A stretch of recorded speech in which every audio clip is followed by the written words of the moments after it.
Hi there. So I thought that I would just talk a little bit about the ego and my own personal understanding of it.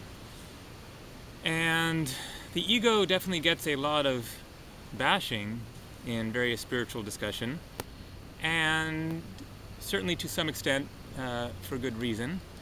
But I think that also there is a misunderstanding of what the ego really is, what the role of the ego is, and how to find proper balance and understanding of the ego. So as I understand it, then the ego is simply our experience of being a separate self, a separate soul from all that is.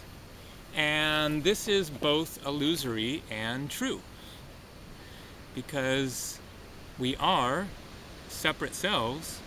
I am here in this body, looking out through these eyes, having my own personal experience, and simultaneously then we are immersed in the ocean of life, and we are a part of everything, and everything is all energetically connected and swirled together.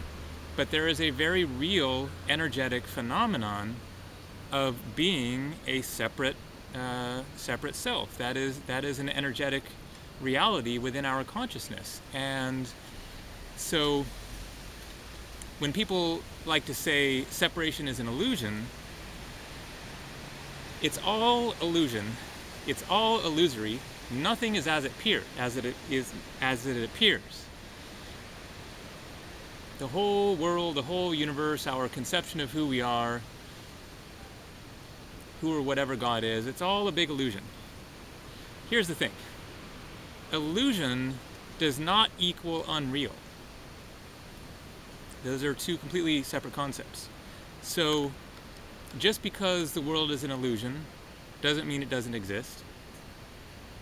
Just because our experience of separation from all that is illusory does not mean that it does not exist. It is both illusory and it is real. And so within this context, then, in my view, then we shouldn't be bashing the ego. We shouldn't be trying to eradicate the ego. This is a path of self-denial, and that is not the path that I am on. If that's your path, then it's up to you. Self-denial is a path that leads to denial of being. The ultimate conclusion of self-denial would be no longer being in existence, if you take it to its furthest extent. And that's certainly wide open to debate. But in my view, then it is a path of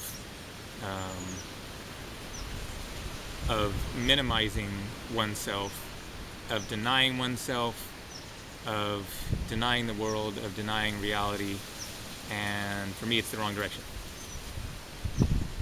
So the ego will eventually, at some point, merge into the oneness, because we come from whatever you want to call it, Source, Great Spirit, all that is, God. And it is our ultimate destiny to return to that which we came from and to merge back with all that is. Not necessarily when we die. It could be many lifetimes from now, that we are on a spiritual journey away from Source, and then this whole concept of being on a spiritual path is basically a matter of changing our course and seeking to return back towards Source from this trajectory of flying away from God. And now we're trying to turn things back around and start heading back the other direction, because we've had our experience, we've experienced the separation and the excitement of being on our own, and the thrill of discovery, and the mishaps and the challenges and the misery.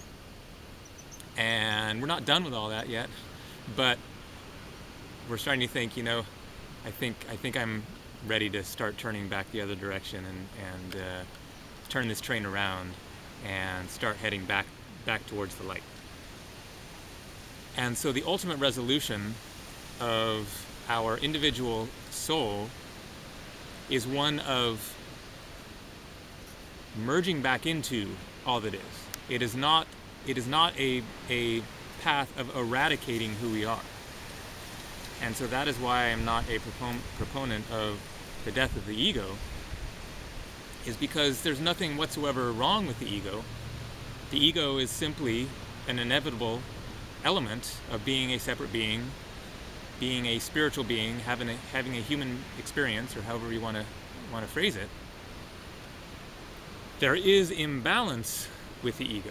So if you are completely unaware of the fact that you are part of a ocean of life, that you are immersed in an ocean of life, and you think you are just a separate being, and you base all of your actions on that, what can I get for myself, deny anything that threatens my sense of self, no compassion, no caring for other people's feelings, etc., then you are identifying purely with the separation element, and you are not connecting with and being aware of the oneness element. So we are simultaneously separate and part of a greater whole. Just think of a leaf on a tree and imagine that leaf looking back on the tree thinking, wow, what a magnificent world I live in here, but not being able to see the stem of the leaf that connects it to the branch, and not understanding that to somebody else looking from another vantage point, they're just seeing a tree with a bunch of leaves on it.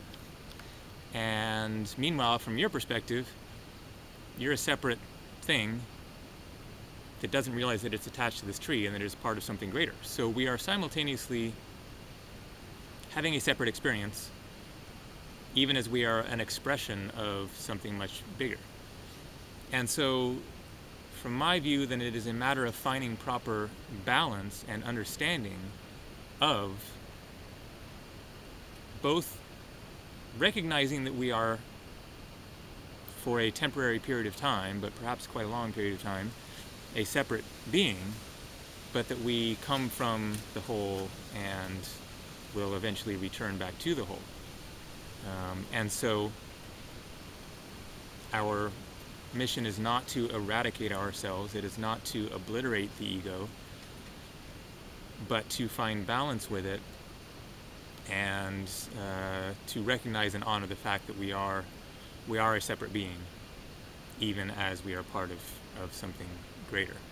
And so my own personal path is one of self-acceptance as opposed to self-denial. And in my view, then complete and utter and total self-acceptance would be the same as merging back into all that is, because that is a part of who we are, and so that would be within the context of self-acceptance. That would be kind of the ultimate, like the final understanding, but not just a mental understanding, but a full experiential state of being within ourselves, of truly realizing our oneness with all that is, and that would be within the context of self-acceptance and not of self-denial and self-eradication. So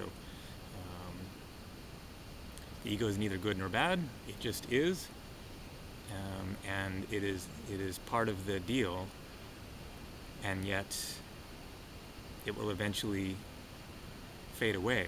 But until it does, then it serves a essential and unavoidable purpose within our lives, as separate human beings for now and separate spiritual beings after this life. And so it's a matter of finding proper balance there. So that's one view of it. Feel free to share your thoughts below. Take care. Namaste.